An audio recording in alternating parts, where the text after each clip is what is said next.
अणुऊर्जा प्रकल्पाबाबत मुंगे गावात घटना घडली. त्यामध्ये एका मागासवर्गीय मुलाला मारहाण झाली म्हणून एक गुन्हा दाखल झालेला आहे, असं अंकुश जाधव यांनी काहीतरी प्रेस घेतली. ती आम्ही प्रेस पाहिली.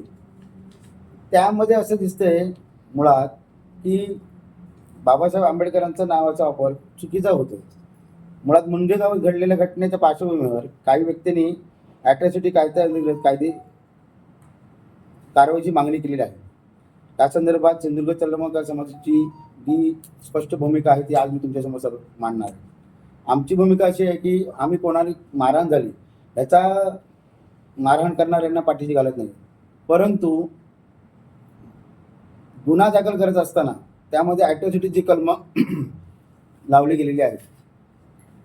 एखाद्या आंदोलनात आज तुम्हाला सगळ्यांना ज्ञात आहे की अणुऊर्जा प्रकल्प हा मुंगे आणि त्या परिसराचे जे गाव आहे तिथे होत आहे आणि तिथे त्या लोकांना विरोध आहे. विरोध असताना तिथे जाऊन तुम्ही अणुऊर्जा समर्थनाचे रात्री 2 वाजता आधी रात्री 2 वाजता कोण तिथे जात नाही, बॅनर लावता, त्यांच्या भावनांना हात घालता. एखादी जमीन जवळ जात असते त्याचे दुःख तो माणूस जाणत असतो. चुकीच्या रात्री आधी तुम्ही परवानगी ग्रामपंचायती तुम्ही परवानगी घेतलेली नाही आहे. तिथले पोलवर तुम्ही म्हणताय आम्ही लाईटीच्या पोलवर लावतो, त्याला MSCBची परवानगी घेतलात का? आधी MSCBचा पोल हा शासकीय असतो आणि वर तुम्हाला फक्त ते तुम्ही व्हिडिओमध्ये सांगताय पहिल्यांदा की मला मारहाण झाली, नाव इतरांनी मारलं.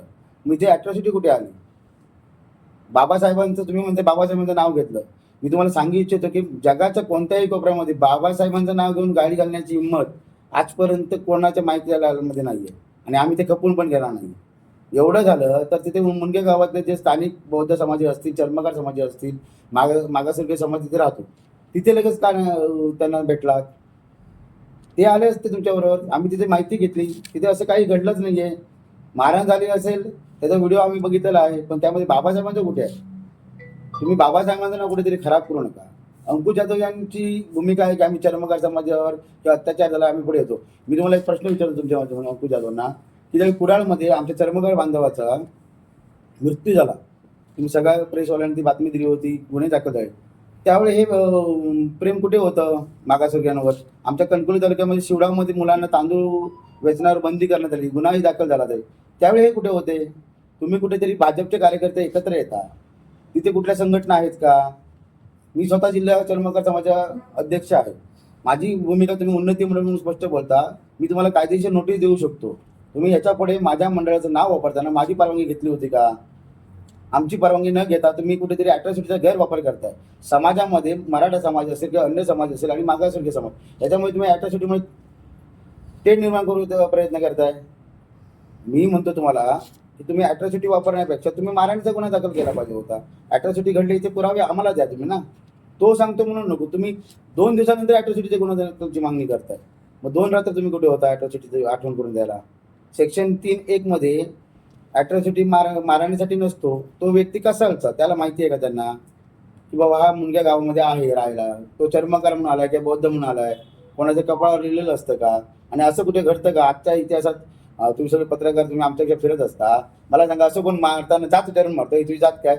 हे शिवाजी महाराजांच्या काळात होत असेल. हिंदू मुसलमान विचारायचे आणि हिंदूंना मारायचे, किंवा हिंदू जाती येतं तर ते होतं. आज आमचा बाबासाहेबांचा काळ आहे, छत्रपती शिवाजींचं स्वराज्य आमच्या महाराष्ट्रात आहे. इथे जे जाती येतं मुळात आमच्याकडे नाहीच आहे. काही 5% लोक असतील त्यांना उत्तर द्यायला आम्ही सक्षम असतो.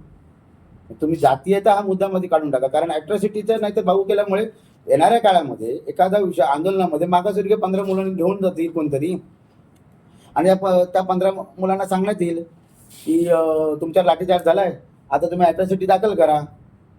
ॲट्रॉसिटीचा भाऊ कुठेतरी वापरू नका अशी माझी विनंती आहे तुम्हाला सर्वांना. आणि तुम्हाला घ्यायची आहे ना, तुम्ही प्रेस घ्या. तुम्हाला समर्थन करायचं आहे, अंकुश जाधव यांनी समर्थन करावं. नितेश राणे साहेबांनी तुमच्या पालकमंत्र्यांनी सांगितलं आपल्या सिंधुदुर्ग जिल्ह्याचे की प्रकल्प होणार नाही, मग तुम्ही समर्थन कशाला करता? ते बॅनर कसले होते तुम्हाला माहिती नाहीत का?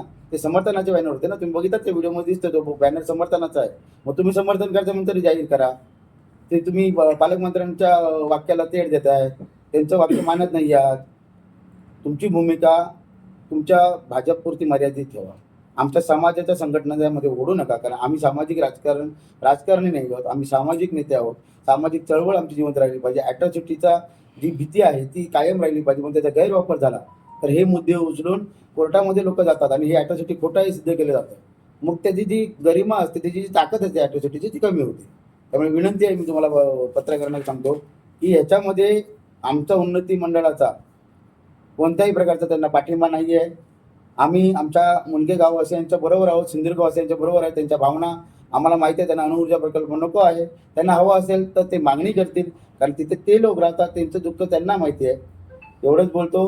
परंतु अंकुश जाधव यांना पुन्हा एकदा मी सांगतो, पुन्हा एकदा उन्नती मंडळ, सिंधुदुर्ग जिल्हा चर्मकार समाज उन्नती मंडळाचं नाव घेताना जिल्हाध्यक्षांची रीतसर परवानगी घेतल्याचं नाव घेतला तर तुमच्यावर आम्ही गुन्हा दाखल केल्याशिवाय राहणार नाही. धन्यवाद.